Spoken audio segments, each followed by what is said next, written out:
Hello, everyone. Jim Case here with the Science of Transformation and Adventures in Truth podcast. I am super excited to tell you about my new book, Fear is a Choice, Unraveling the Illusion of Our Separation from Love. This book is a deep dive into the evolution of fear in our human experience. I truly believe this book will change your life. When you read it and integrate it and apply this new understanding of what fear is and how it works, how it's used, you see that fear truly is a choice, whether we're using it consciously or unconsciously. And that awareness will create quantum change in your life, and the freedom that you can experience is extraordinary. Head over to www.adventuresintruth.com and sign up for pre-sales and getting information about the distribution of the book. I'm excited to share it with you, as well as some excerpts going into the future. And thank you for being part of the Science of Transformation family and Adventures in Truth. Have an amazing day.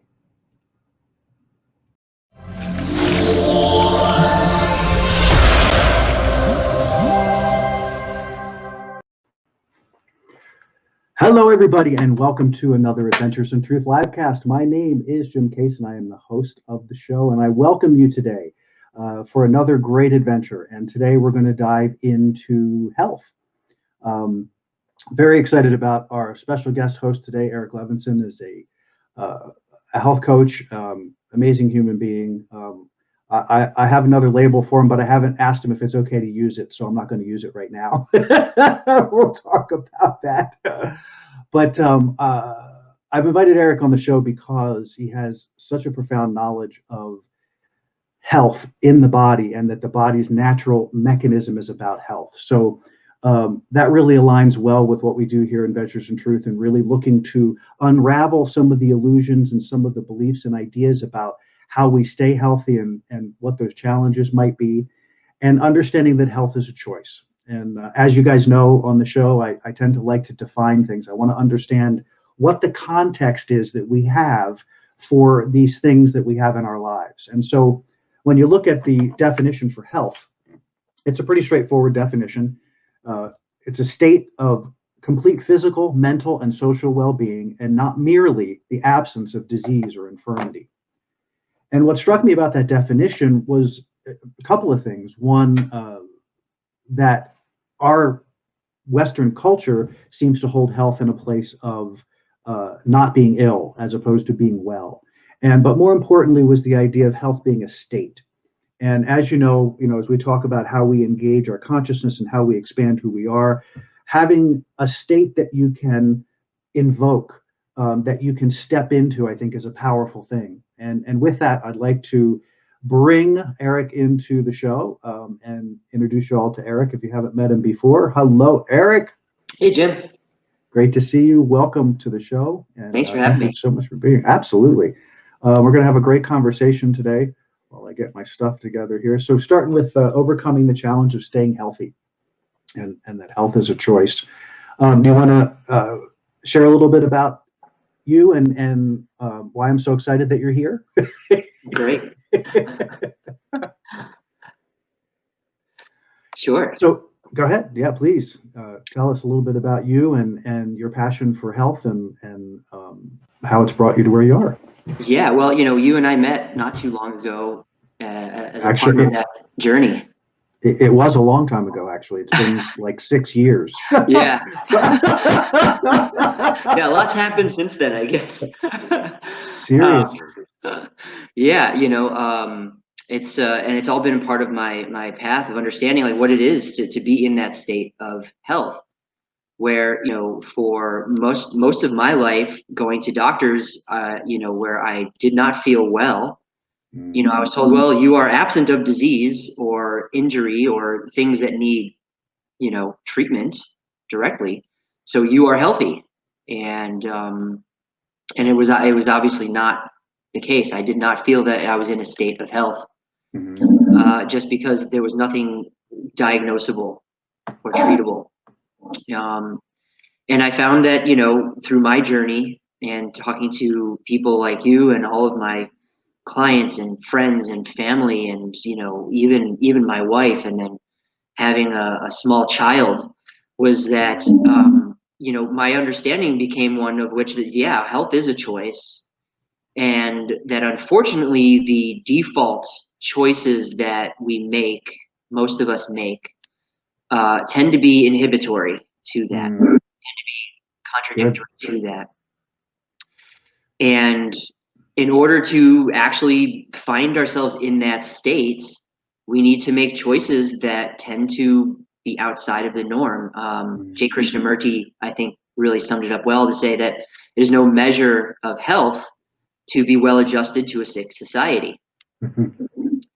And I've really kind of used that as a guiding axiom, because when we compare ourselves to the general population, half of us are going to be considered healthier than the other half, but I don't think that that is putting us into a paradigm of actual health comparatively. I mean, even now when we see the headlines and they say, oh, healthy person, succumbed to COVID. And, when you read the article, they're like, well, they were on immune suppressant drugs and antidepressant and,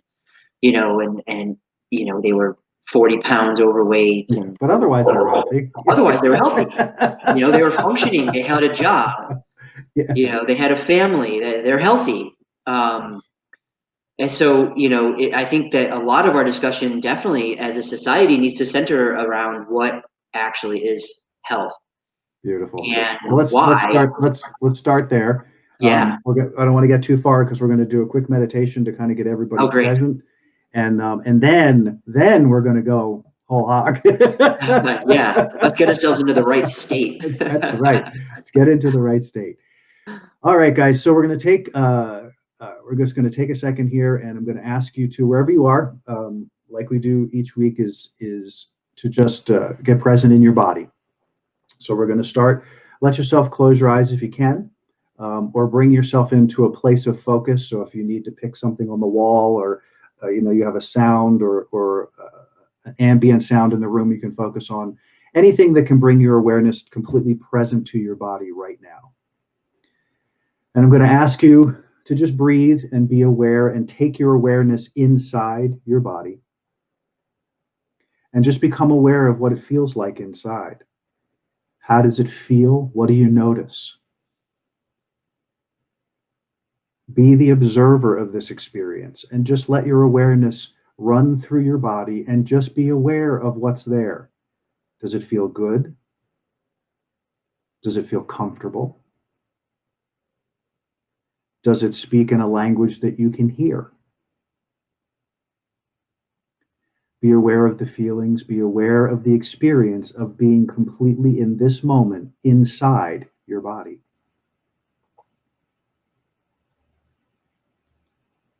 And now, as we talk about in the pyramid of wellness, we're going to start with breath. We're going to manage the breath. So bring your awareness to your breath while you're focused in the body. Just observe it. Again, no judgment, no thought, just pay attention to the breath. Do you feel your breath expand? How much do you allow it to expand? Do you feel your breath breathing in 360 degrees, or do you feel your breath just lifting a little bit at the chest? Be aware of it. And now we're going to invoke the breath. We're going to use a breathing pattern. We're going to inhale to a count of 4, fully inhaling, expanding to the fullest capacity that you can on 4. At the top, we're going to rest and relax the body full, and then we're going to release from the mouth, and we're going to release to a count of 6. And the reason we do that is that we want to purge all of the old air, because remember, air is about life. Air is prana, air is chi, air is the energy that animates who we are.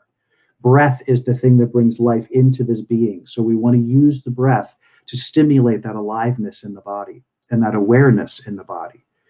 So as we release that air from the mouth in a count of 6, we purge deep down into the lung. We release all that old stale energy and air. And then at the bottom, I want you again to rest and relax into empty. Relax into the void for just a second. Just feel your body relax when it's empty, and then fully engage as you inhale. We're going to walk through this a few times together, and then you'll carry on. So we're going to begin with that focus internally as we inhale, filling completely 2, 3, 4, filling full and holding and releasing, and then out of the mouth. Release 2, 3, 4, 5, 6. Relax into the void. And now open and expand. Inhaling 2, 3, 4, filling the fullness and relaxing the body and the shoulders at the top. And now release it out of the mouth. 1, 2, pushing that air. 3, 4, 5, go all the way. 6, and now relax the body in the void. Good. And expanding and opening, filling, pulling all that new energy and air. 3, 4, we're at the top. We relax, rest into fullness, and then release it. 1, 2, 3, 4, 5, 6. Again at the bottom, rest. Feel the body relax. And inhale. 2, 3, 4, holding at the top. And then release. 2, pushing that air out. 4, 5, 6, and allow yourself to continue that pattern. Be in the rhythm. Take a deep breath. Take it inside. Carry on the count as you reach the top. Again, remembering to relax. And then release, pushing all that old energy and air. Purging the lungs as you come to a place of empty. And when you reach that, relax there. And feel the peace of that space. And then engage and go again. Continue that rhythm. Feel the breath. And as you're continuing to breathe in that rhythm, I want you to take in these words, just let them move around in your consciousness. I am the evolution of God realized as matter. I inform and guide that expression as the pure expression of God. I show up as God. I connect as God. I align as God. I am creation realized. And from that, I create, expand, and engage. I am.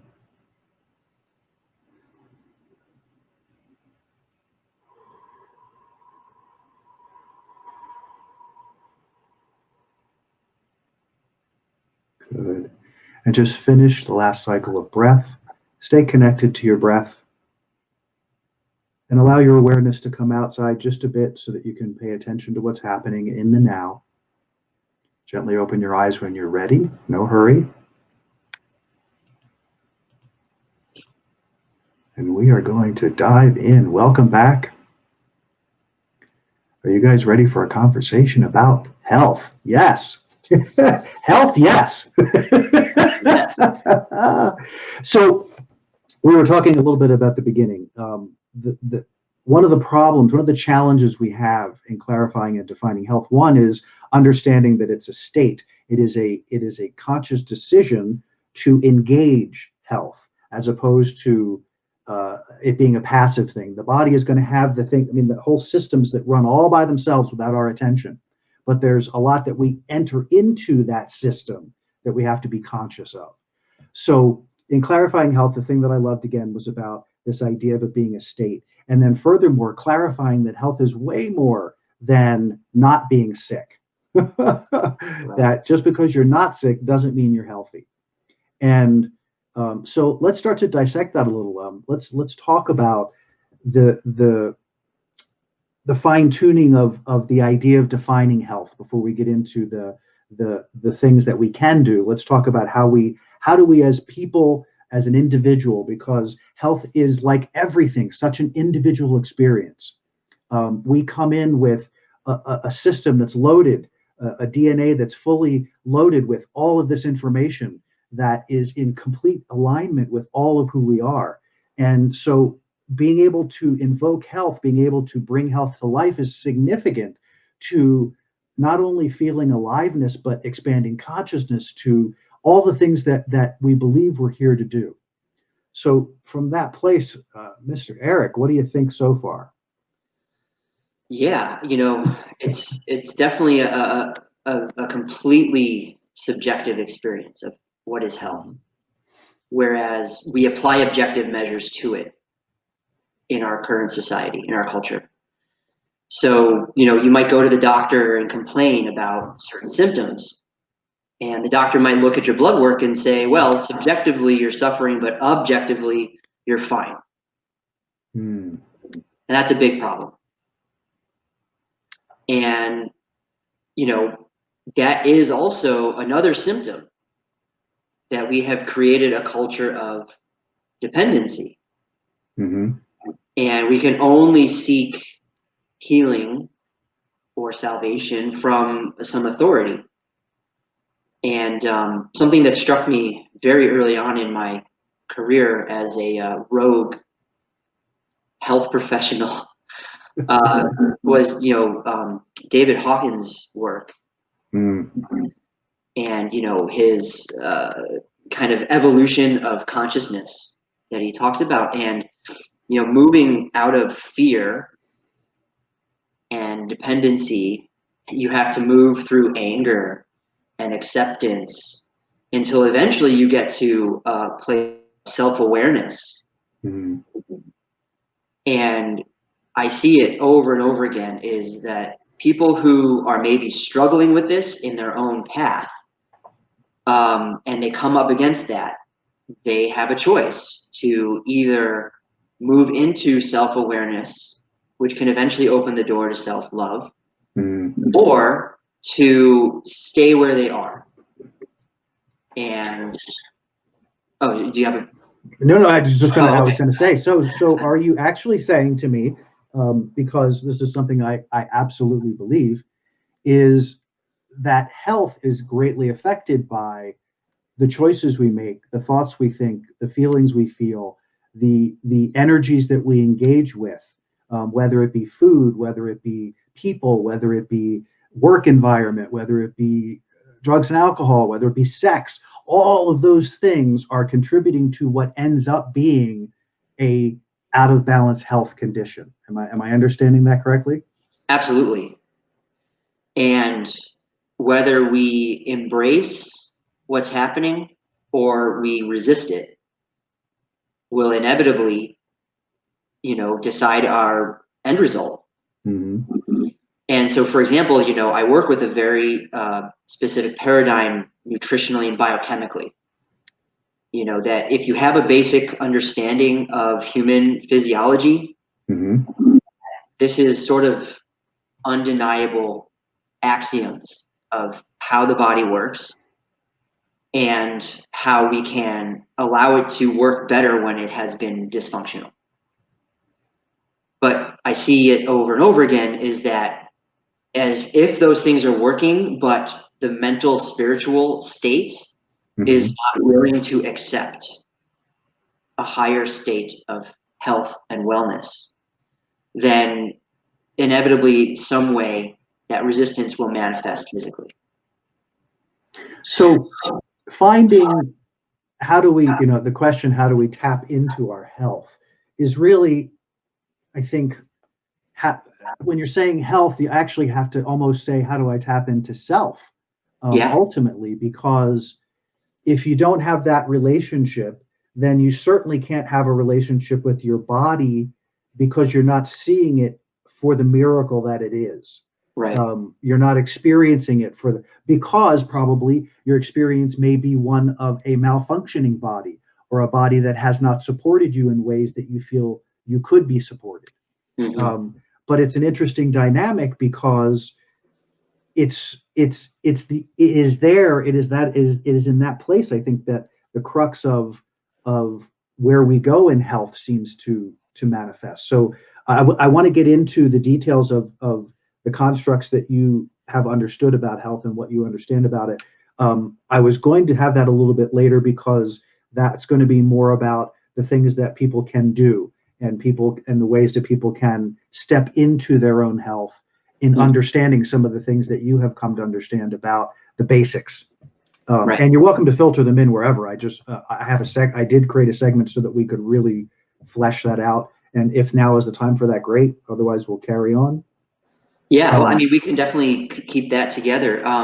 You know, because I get asked a lot. People will say, "Oh, well, you know, do you need blood work?" And I say, "Well, no, because blood work doesn't tell me how you're feeling."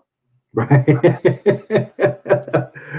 I will tell you And from my personal experience, and I want to share this because I think it speaks to Eric, but it also speaks to the way in which we invoke health. And I had a session with Eric recently, and some of the things that I found remarkable in the process was, first, there was no agenda but health. So there was never a point in the conversation where I felt I had to defend my health or defend my version of it. I just had to share my version of it. And so Eric was awesome at asking the right questions, because I was coming into it from a moderately fearful place. Not like, oh my God, something's wrong. Just, is there something that I need to tend to that I'm not attending to? But in working with you and answering the questions and hearing the questions, I realized I was barking up the wrong tree coming into the conversation, because there were like three key questions that I couldn't even answer, right, that were seemed like basic issues, like, what do you want to feel? How do you want to feel? It was like, I hadn't thought about that. And yeah, then the evolution of that conversation, which was so satisfying, was we came to a place of mutual understanding about where I see myself, where you see what we're talking about, and came to a place of common ground that was all about the upliftment of the health ideal, and not, you're doing this wrong, you're doing this wrong, you're doing this wrong, you should change this, fix this, do this. None of that was there. And there may be parts of that down the line, but I think that the thing that I loved was that it was an encouragement of, let me pull yourself out. Let me pull yourself into the picture here so that you and yourself can start to share in this experience, instead of the mind that came to this wanting to understand it better, instead of wanting to experience my body differently. Um, and that, to me, is how we really have to define health going forward, and how we have to clarify health going forward, because we are in a country, we are in a culture that does not support health. Plain and simple, doesn't support wellness.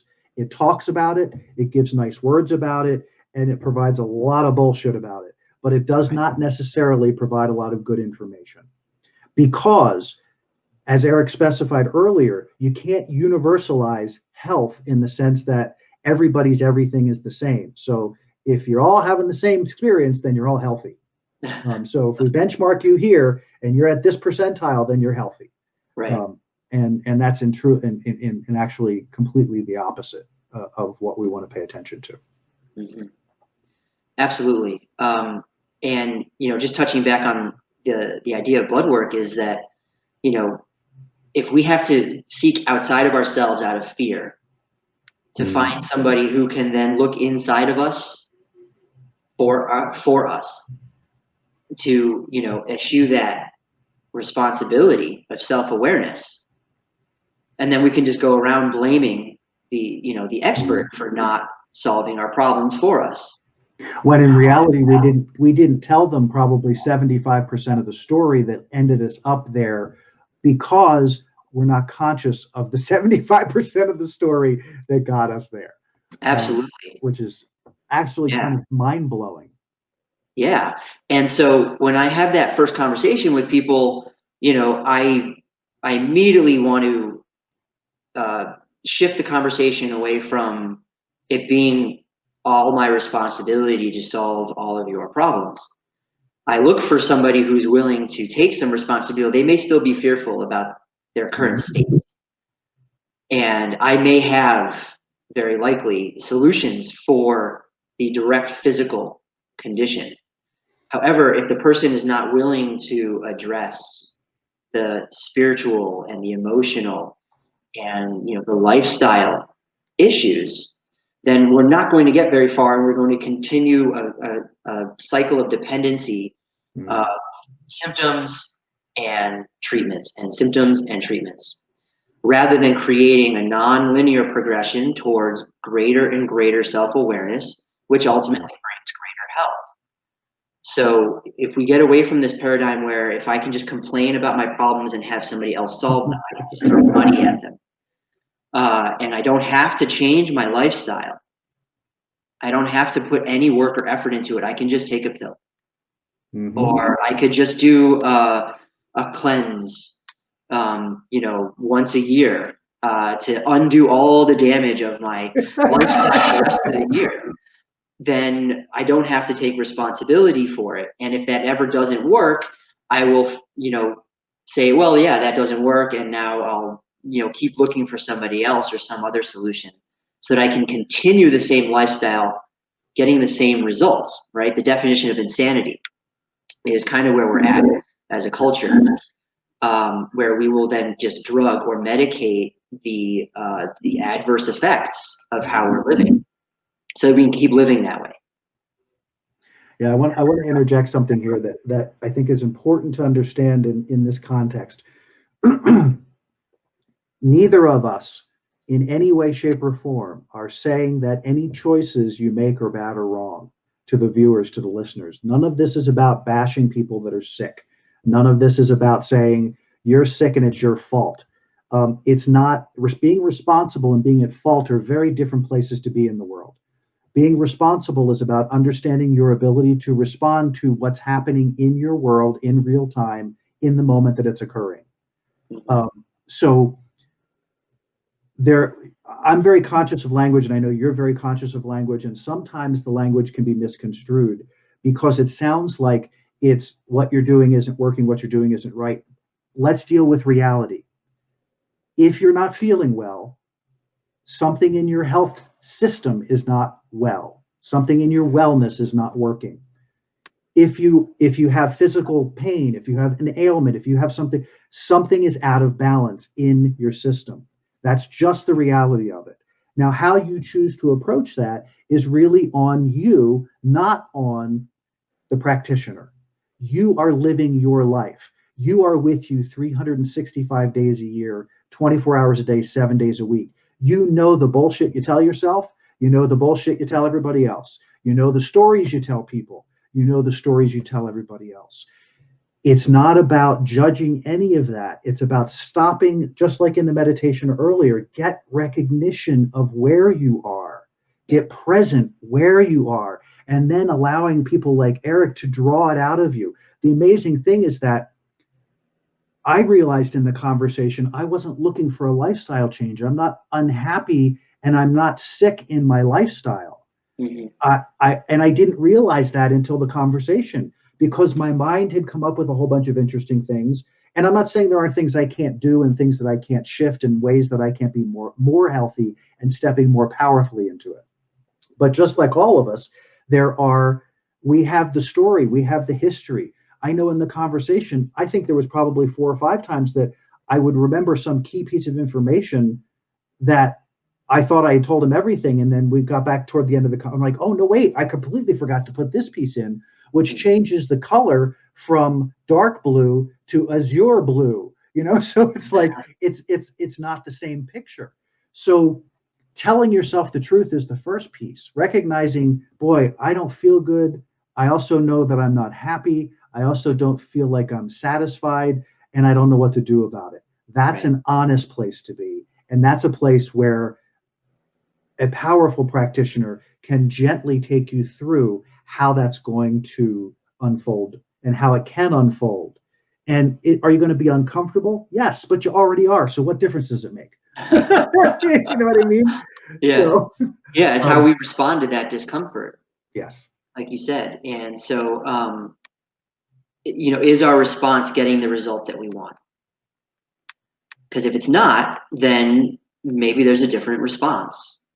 And if we don't know how to come up with a different response, then it's totally okay to seek guidance in a way that where you start by saying, okay, This is my body. This is my life. I'm in control. I'm seeking guidance, Mm. but I still have responsibility and autonomy and agency in this process, right? Because if I tell you, well, the only way for you to really get better is to jump off a bridge, you have to filter that through a lens to say, well, is that really in my best interest? Or if I give you some advice and you try it and you go, hey, Eric, you know what? I've tried that. I don't really like how it's making me feel. Then you don't have to do it, right? But now we live in a world where, if you go to a health professional who tells you to do something for your health out of fear for your life, and even if it makes you feel awful, you cannot choose not to do that.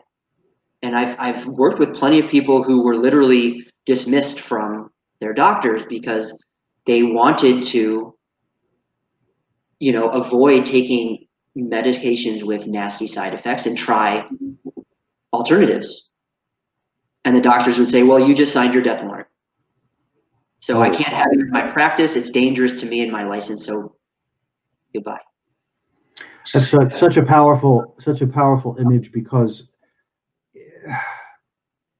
what I know about, especially working with you and what you offer and what I've seen you offer, is this, it's a space to understand yourself, but it's also guided in that you, when you're going a route of being connected to self, you're having this interchange, this connection, and you're sharing information and knowledge and attempting to understand what's happening. And when there's more of us doing that, then we begin, there's a support system within the construct, meaning we've been there, we've gone through, Eric has gone through this process. So he's in detail had an experience that can help you and can help you navigate through the challenging parts, because the challenging parts are just the confluence of all the mental and emotional crap that caused the physical stuff to begin with. Then the resistance is nothing more than, I don't know if I'm bigger than this knot that I've created. And that's all the fear really is initially, is I feel it, but I don't know that I have the power. I don't know that I have the ability. I don't know that I have the strength to manage my way out of this, because I fought with the medical system for so long, because I've fought with everybody and everything. And what I will say to everyone listening is stop fighting. Immediately stop fighting, because it's contributing to your unwellness. Yeah, absolutely. Yeah, because acceptance is a huge step in the process.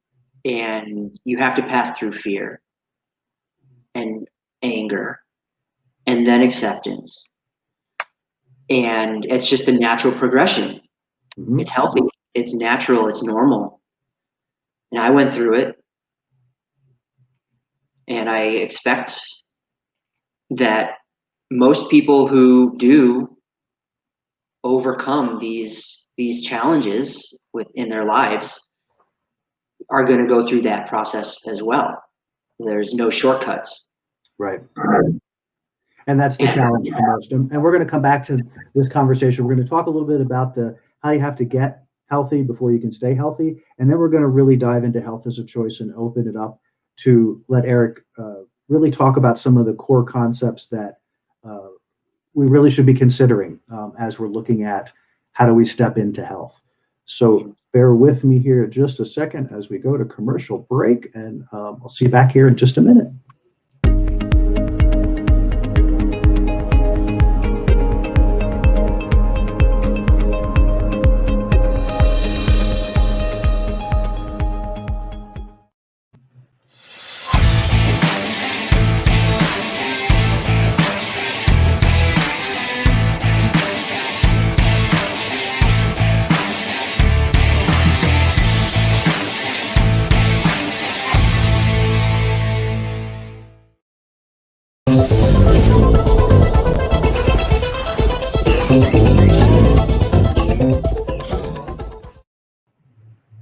And we're back. Welcome back. You like all my little bells and whistles. I have so much fun with my little bells and whistles. Yeah, very impressive. I'm just learning all these cool things, so it's quite fun. All right, so we are back, and we said we're going to talk a little bit about how you have to get to the health before you can stay in the health. Yeah. What are your thoughts about how do we get there from here? Are there two or three things that will help us focus in a way to begin to get toward health, and then getting to the stay portion is a whole other conversation, I think. Well, I think you started to sum it up pretty nicely, is that, we have to get away from this idea of the good and bad, Mm, and like, I think your book really, touches on, just from the title, is that, fear is kind of the entrance point. yeah. However, if we stay stuck in that fear, then, we never make progress. Mhm. But if we can look at these emotions, right, like fear and anger, not as bad, but as healthy guides Mhm. on this journey, then we can see them as pointing us away from things that we don't want in our lives and towards the things that we do. And so, when people have that first call with me, there's typically fear, whether it's, fear about their health, or fear that it's, you know, all sales, right? Like all of these things that go on in our mind about, all of these different processes about relationships with professionals, and how easy it is for us to be preyed upon when we are not feeling well, when we are not all there, Mhm. and we're operating at our fullest. And so that initial conversation that I have with people, in order for somebody to get well, right, before they can stay well, Mhm. they also have to get the idea that they are in control, that they do have choice in the meaning that they ascribe to the experience that they're having. So are you saying then, just again, my little weird point of clarification, because what I'm hearing is that we need to stop giving authority to people who have knowledge about, but not knowledge about you. Yeah, So they have knowledge about how the body may operate, and none of that is necessarily faulty. But if you have a body and then you have you, and if these aren't together, if they're not a part of the package, then you're not addressing your health. You're addressing something else. Um, absolutely. and Absolutely. I don't know what that something else is, but it's I guess it's still a form of illness, or being on an illness, uh, what do you call those, scale, instead of a Yeah. wellness scale. Right, right. It's not linear. It's not linear. Life is not linear. Um, and so we can't, ascribe linear solutions to health and wellness. It has to be a process, and it has to start with empowering a person to even be able to imagine what their life would look like, their definition of health Mm, and wellness, because it's not mine. yeah. Mine is completely different. And so, And the cool, oh, sorry. Well, no, I no, was you're just going to fine. point out Dr. Sarno, who was head of special surgery at NYU for decades. And he did experiments where, for example, they would get patients who were told that they needed like a knee surgery. Mhm. And half of them, they gave the knee surgery, and the other half, they just gave them an incision and pain meds and sent them home. So they thought they had the knee surgery, and they didn't. They got better results. The patients that didn't actually have the surgery reported better results than those that actually had the surgery. Wow. Yeah. And so he wrote a book, The Mind Body Connection, and that has to drive our understanding of the human condition. So, for example, if we turn on the TV and all we see is that everyone is fearful and healthy people are dying, from, whatever it is, right? We don't have to be specific, but it will put it in your mind Yes. that this is likely going to happen to me as well.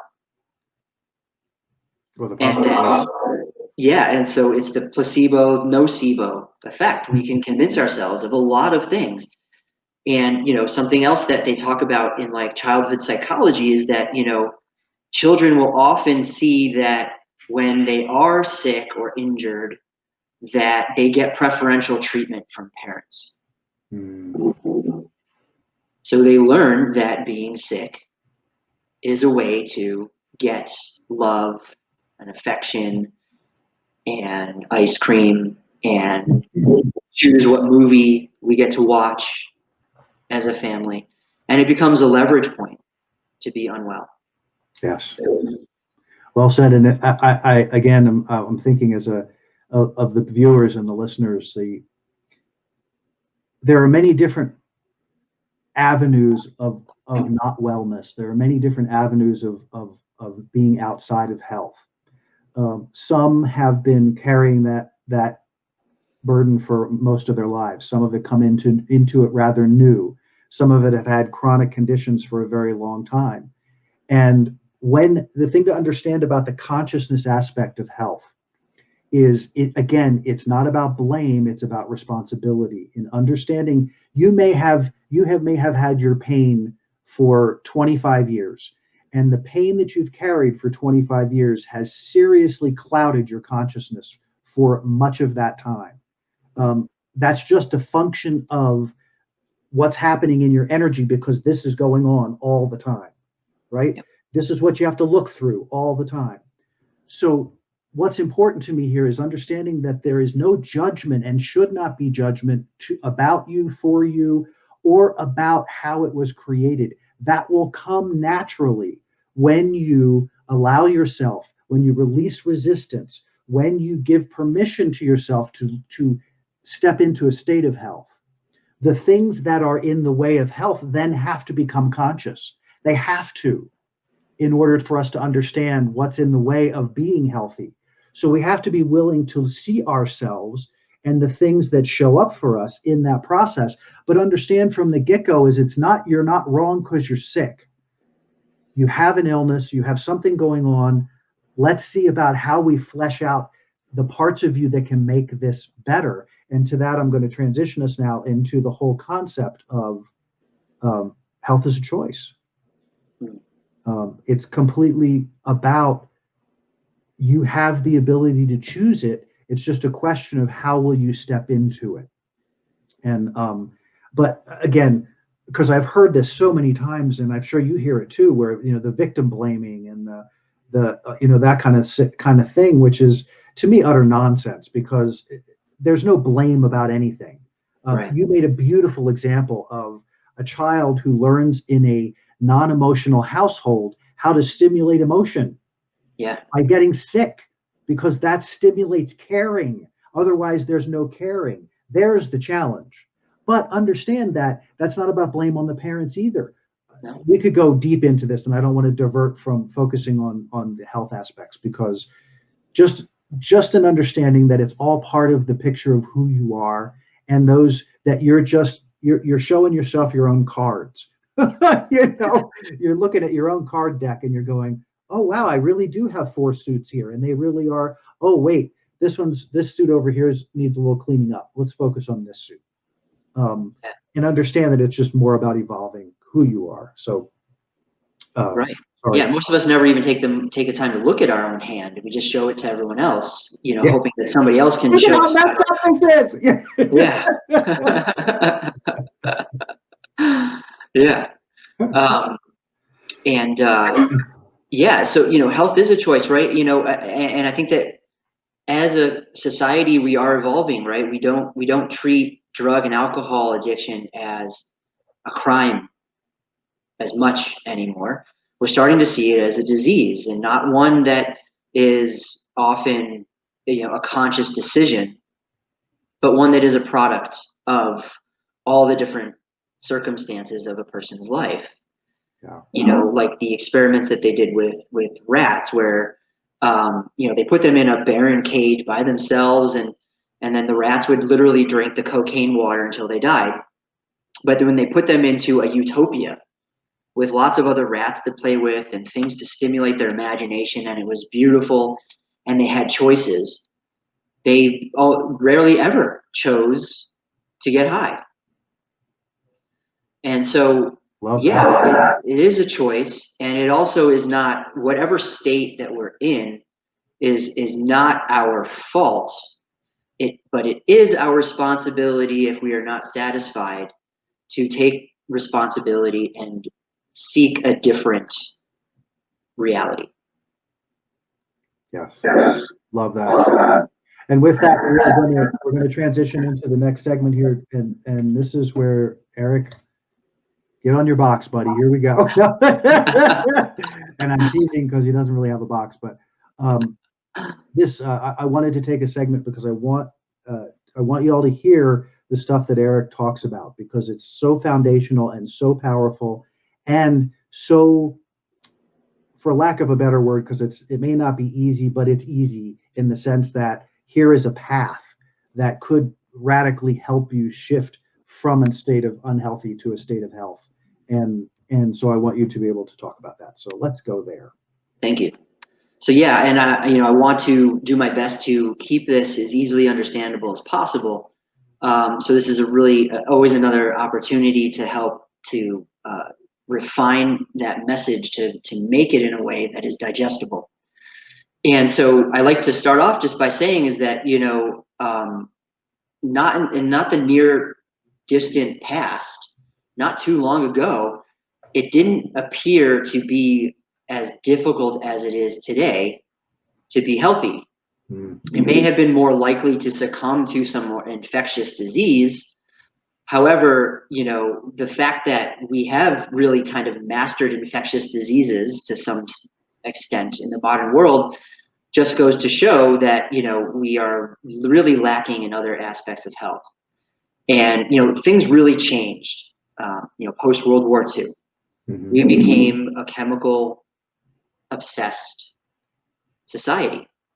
We started putting chemicals on everything. We started seeing nutrition as chemicals, and everything changed. And so, what used to be simple, because our bodies are so resilient, they are so over-engineered to be adaptable, that it really takes a lot of effort to wear us down to such an extent that we have such widespread dis-ease and unhealth, lack of health in the world today.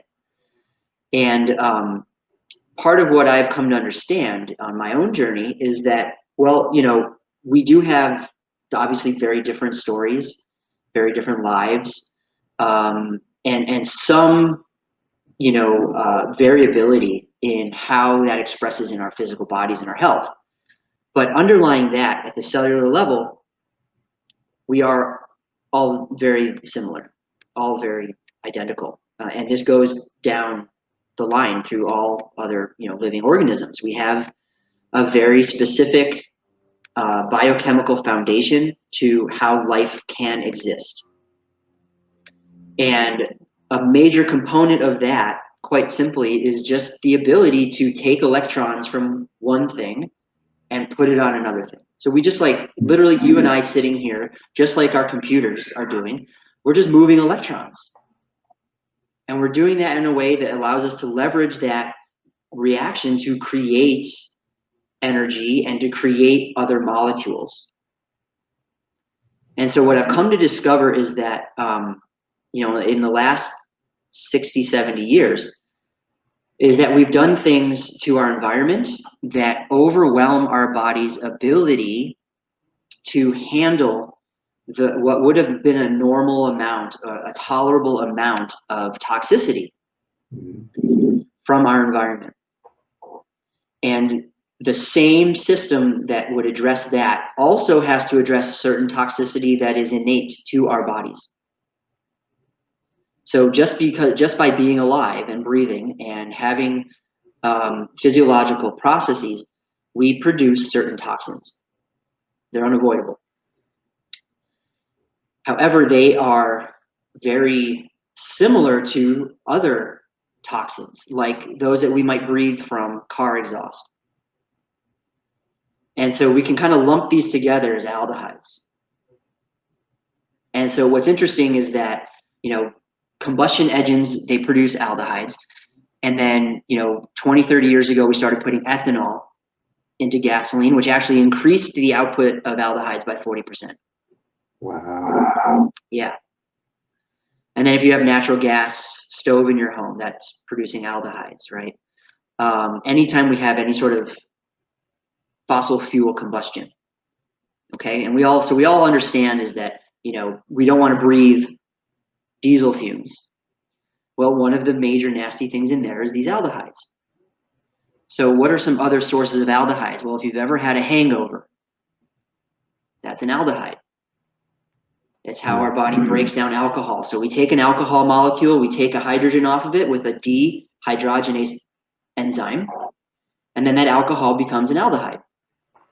And then we have to do that again, and that aldehyde will become acetate. And then that can be neutralized, and then we can eliminate it. But you can see, and most people are familiar with, is that there's a period of time where the aldehydes have built up, and you feel like crap. And you're saying that is the actual experience of hangover. Yeah. Exactly. That's that whole body shut down, depending on how deeply you poisoned your liver and your system in that particular episode. But that feeling is the result of the aldehydes. Exactly. Okay. And so you think of all those symptoms, right? Headache, digestion problems, right? Body aches, headache, vision sensitivity to light, nausea, all that kind of stuff that, tends to plague a lot of people on a persistent basis. So one aldehyde is not better than another aldehyde. And we have many types of aldehydes. A lot of people are familiar with formaldehyde, right? Like we had to dissect the frog in high school. Okay. Well, that's also a natural byproduct of food processing and naturally contained in certain foods. Okay. And then we also have a class of what most people think of as a vitamin. And so I'm not going to argue whether or not these are necessary, but I am going to argue that it is well established that too much of these things are very well known to be harmful. And these are the class of retinoids, commonly referred to as vitamin A. And this includes beta carotene, like in carrots and sweet potatoes. So the same process happens here. We take beta carotene, we have to break that into 2 retinaldehyde molecules. Okay. And then it can go either way, where we can either try to get rid of it. It gets turned into an acid, retinoic acid, which is known as the biologically active form of vitamin A. Or it goes the other way. It gets turned into alcohol, retinol, which is we ingest from animal products because they've already broken it down for us. And then it can also be turned into a fat-soluble molecule and stored as fat. And if we don't have enough of that fat, our body will change our metabolism to turn anything we consume into more fat and make us fatter. And we have an obesity epidemic in the United States right now. And in the United States, we've also been fortifying foods with vitamin A for many decades and giving it to people in multivitamins. And more recently, and I succumbed to this as well, is, I went down the fad of, lots of juicing and being a raw vegan. And I made myself a lot worse because I was eliminating the things that my body needs to get rid of these aldehydes while saturating myself with even more of them. Wow. Yeah. That's intense. We have about 2 minutes left for you. So just so that you can Great. Focus your message there. I want to just throw into the mix here the other thing that I think seems to be important is, and I saw this fairly recently about the whole COVID experience, that the people that tend to get the sickest are people that live in congested areas, people that live in cities and places that are already so heavily polluted and filled with metals and toxins and that their base level of health is already at like 30%. Right. Because not because they may not be taking vitamins, or they may jog every day, or they may do whatever they do. The state of the system is, I'm doing things that it's like I'm putting band-aids on. Okay, I'm supposed to run because it makes me better and it gets my chest running, and I'm supposed to do this, and I'm supposed to eat this way. Not an organic choice, but a choice driven on what we're told we're supposed to do. Yeah, and so, that's a great example, right? Is that air pollution, aldehydes, create more susceptibility. And recently, a paper was published saying that glutathione deficiency was a major sign that somebody would be more vulnerable to COVID.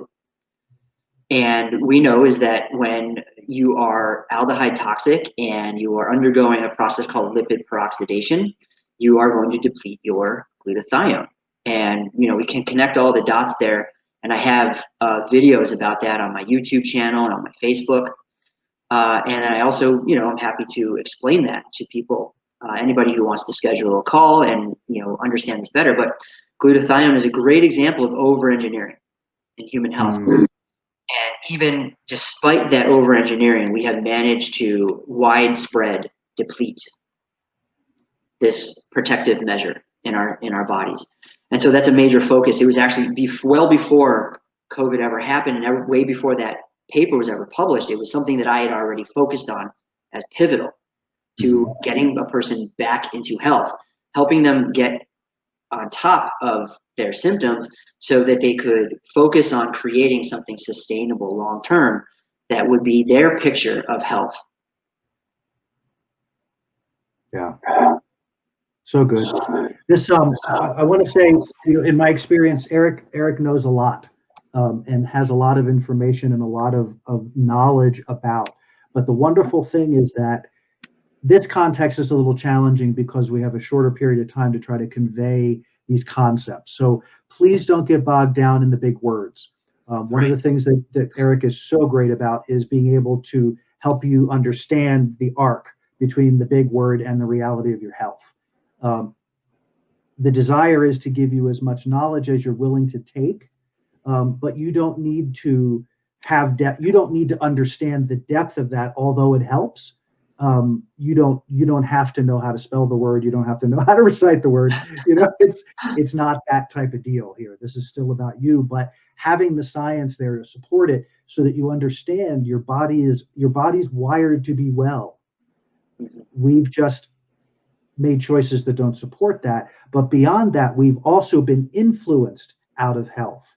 So it's a multi-level Ponzi scheme, in a way, where we're gonna bring you into this world healthy and vibrant, and then slowly we're gonna just start to poison you and start to diminish you and not allow you to find health in the way that you might naturally go.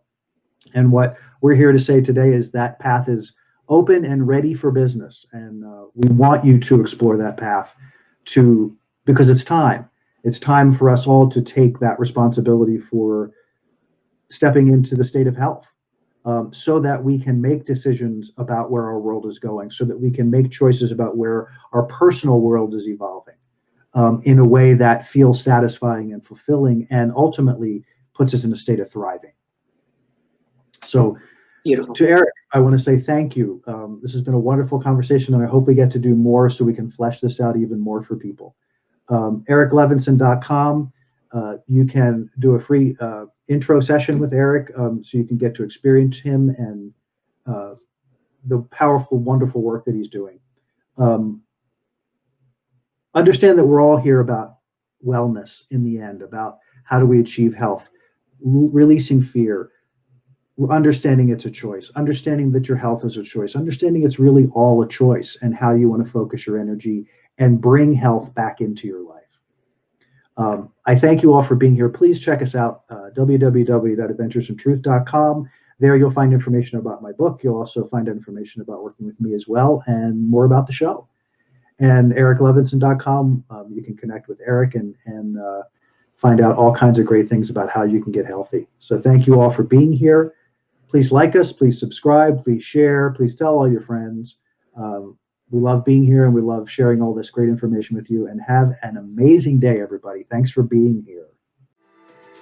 We hope you enjoyed this episode of Adventures in Truth podcast. Thank you for joining us. We'd love to connect with you. Please like us on Facebook and subscribe on YouTube. To learn more about Jim's book, Fear is a Choice, Unraveling the Illusion of Our Separation from Love, or to book a session with Jim, you can email us at adventuresintruth@gmail.com, or you can join us on the web at www.adventuresintruth.com. Tune in next time for another great Adventures in Truth podcast.